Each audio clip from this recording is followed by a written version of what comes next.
Arne, first of all, just check on Joe Gomez and Cody Gakpo. How are they? What's the latest? I think both are not available for tomorrow. Cody is close to being back, and Joe will take quite a long time. He's going to be out for numerous weeks because of a hamstring injury. Big blow for Joe. Yeah, and for us. Yeah, how's he feeling though with it? For him, because he tries to do everything to be with the team. He works really hard to come back, and then first game when he came back, after 2 or 3 minutes, we saw him making a sprint, and now he's out for weeks again. So, yeah, that's always very hard for a player in every part of the season, let alone in the part of the season where everybody is looking forward to. You've obviously got the chance to go 10 points clear with this game against Villa. It's Villa away, City away, Newcastle at home. And we can look at it and think you've got a real opportunity over the next week to take a real step towards sealing the Premier League title. So how do you see it? I see it as 13 games to be played, and the next game to be the most important one, starting with Villa away, which is like Wolves at home, again a difficult game for us, but for everyone. They have a great home record, maybe even more if they play in the evening. So we know that is going to be a challenge, but we have quite an okay away record as well this season. We've done quite okay this season in general as well, so it's a game I think for everyone to look forward to see these two sides playing against each other. What have you made though of Villa of late? Because they've not won a Premier League game since middle of January, and that was against Everton, and in that time they've drawn with Arsenal, drawn with West Ham, drawn with Ipswich, but also lost at Wolves. If you win against Everton, that's a special accomplishment, isn't it? Don't know what you mean. They are in an extremely good run of form at the moment. But they did beat Celtic at home in an evening game 4-2. So I think Villa away, when you get the fixture list, you all know that Villa away is one of the tougher ones you can face. And but last season was also a very interesting game with it ending 3-3, if I remember correctly. So very good manager, always has a very good game plan. They brought in quite a lot of good players in the winter break as well, and they already had a very good team. They qualified for top 8 in the Champions League, so it tells you that it's a strong team we are going to face. But that's where I started with.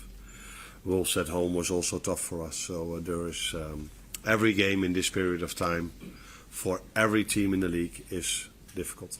Thank you. Good luck. Morning. One of the players they brought in recently was Marcus Rashford. I'm sure he'll be desperate to play in this game. Is he someone you'd have to pay particular attention to as he obviously tries to revitalise his career? Yeah, the first time, of course, I know Marcus Rashford because I followed the Premier League, but the first time I faced him real life was in the USA tour. And I was impressed. I was really impressed how fast he is, how he has a nice height. He's comfortable with the ball, so I think he's a very good player. And I hope for him as well that he's going to show that at Villa. Of course, I'm not hoping that he will do this tomorrow, but I would be completely surprised if a player of that quality is not going to show this in the upcoming months, because he's a very good player in my opinion. It was obviously nervy at the end against Wolves. Is that only natural though at this stage in a title race, and is it anything? Can you do anything to affect that? I think it is because we are going to the end of the season, and not because of us, but because of what people make of it. Because we've played more games at home or away that we led by 1 goal, and in the end it was also tight. So I can remember Crystal Palace away, where it was really tight in the end, and we had to and Vitor Jazz had to make a big save to secure the win, and we didn't even need a big save now to secure the win. But yeah, if then this happens in the end of the season, people, you guys, are started going to talk about nerves. But yeah, secure a win in the Premier League if you are only leading by 1 goal is always going to be a lot of defending and a lot of hard work. And during large parts of the season it's just hard work, and in the end part of the season we talk about nerves. Thank you. Not me, but a lot of people talk about nerves there. Thank you. Arne, when you won the title with Feyenoord in the run-in, think it was 5 times in 6 games where you won by 1 goal. So I'm just wondering, what experiences can you call upon from that run-in to potentially help this season? I think it always helps if you've experienced it already, and that's not only for me, that's also for the players. But it's difficult to take things from that period of time towards this period of time, different players, different opponents, different leagues. So, but it tells you, again, what I've said so many times, that in the end phase of the season, it is a lot of games are really tight. It's not only ours.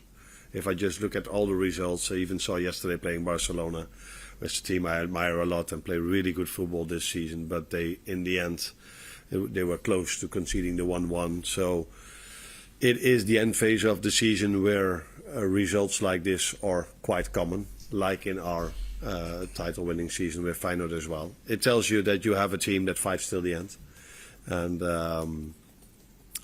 these games you need to win if you want to achieve something. I know we're focusing on the 1-goal margins, but what player that came on Sunday and did really well in achieving that was Endo, and that was only his 4th game of the season in the Premier League, where he's played more than 10 minutes, excluding stoppage time as well. Just wondering, how crucial do you see someone like him being in terms of seeing out games towards the end of the season when, as you say, it could be so tight? I think Wata has been really useful for us this season. It's not always a matter of how many minutes you play. You can be very important in 2 minutes, and you can be less important in 90 minutes. But what makes Wata special, in my opinion, is every time we have to rely on him, if it's 5, 10 or 20 or 25 minutes, he shows up. And that sounds much more simple than it is, because if a player hardly hasn't have a lot of playing time, then to be mentally so strong that if the team needs you, you can bring your best performance. And that's not always easy, because mostly you see players that don't play a lot find it difficult to get their rhythm or their quality in the less playing time they get. The only thing is, defending is always more easy than creating. So if you play a player that hasn't played for a long time and it has to create something, and he has to create something, is always more difficult than defending. But he's been important for us, and he will be important for us in the upcoming weeks as well. We've heard already the talk about nerves and pressure and the running starting. I'm just wondering, with the experience of the players you have in the dressing room who have been there and done it already, how much do you lean on them to deal with it themselves, or pass on that experience to people, and how to handle it? We lean a lot on the players, because we train with them, we try to prepare them. I give them a pre-match meeting to try to prepare them in the best possible way. But from that moment onwards, you lean on the players. How much work rate do they want to put in? How well do they execute the game plan? Do they adapt to what the other team does? So yes, you always adapt on players, and I think it helps you if a team or a player already won something, but don't make that too big, because you still have to play for it. And you can't compare the circumstances. So the ones that won the league here already, that was in Corona time without fans being in the stadium, they were, if I'm correct, at a certain point 25 points up. Yeah. So you can hardly talk about pressure then. Although I'm a type of manager, if there are 10 games to be played and I'm 25 points up, I still feel like, oh, we have to win too. But no, there's hardly any pressure then. But we do lean on the players because they have to show up and they have to bring the performances in, but not in a manner that they are today, tomorrow, or whatever date they do present a meeting on how to deal with with the pressure. No, that's not how it works.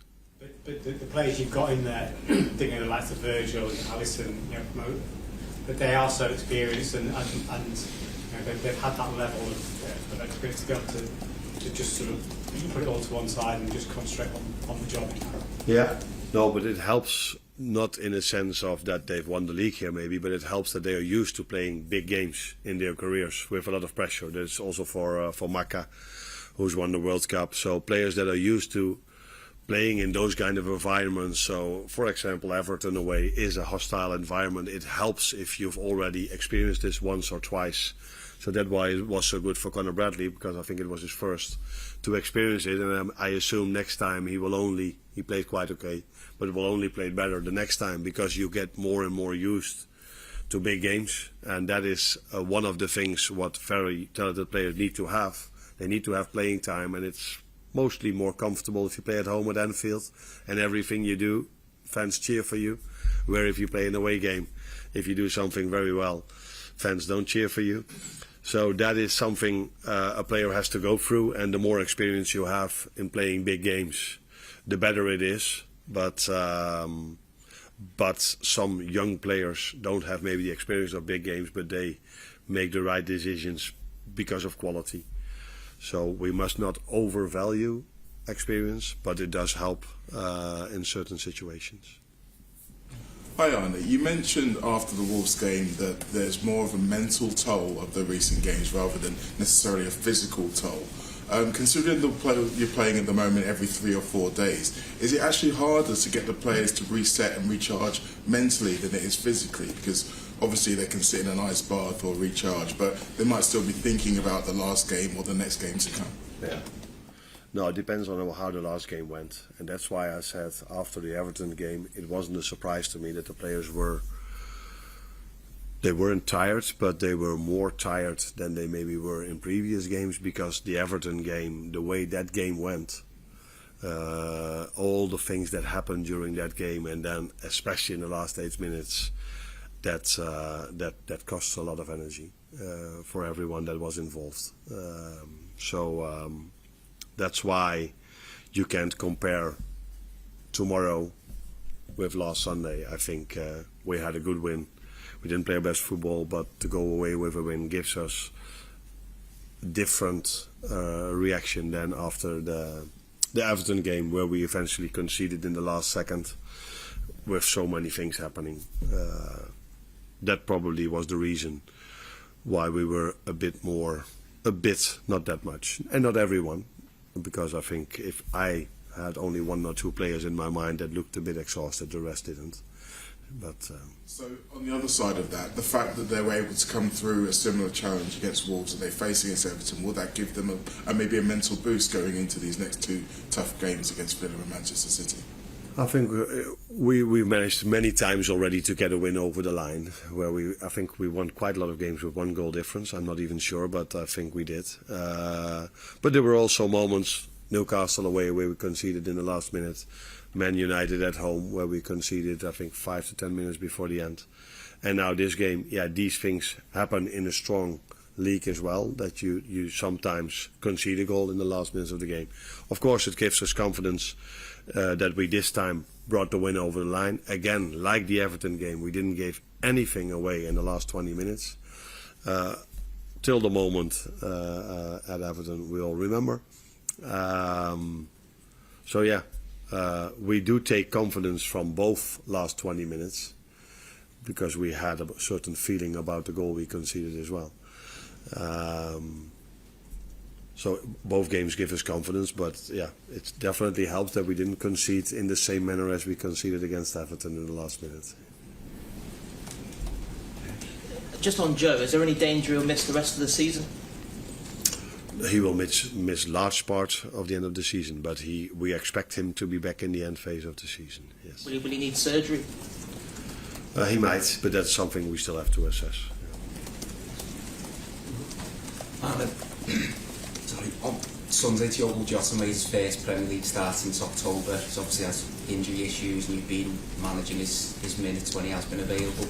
If you can keep him fit from now until the end of the season, just what role can he play? We all seen how good he was before he picked up that injury against Chelsea. A role like many others. So he's done so well before his injury, and I think I've said it during the weekend. I couldn't even remember when his last start was for us in the Premier League. So I think we've missed him 3-4 months when it comes to a start. I always look at you if it's about stats. Chelsea, that's a long way back. So we've missed the number 9 that played in the first 7 or 8 games, every single game, almost for 3 or 4 months. But now he's back, and he played 60, and with these amount of games we play now, you don't expect him to play 90, 90, 90 in the upcoming free. But he will be involved in hopefully all the free games, and hopefully with a lot of minutes as well.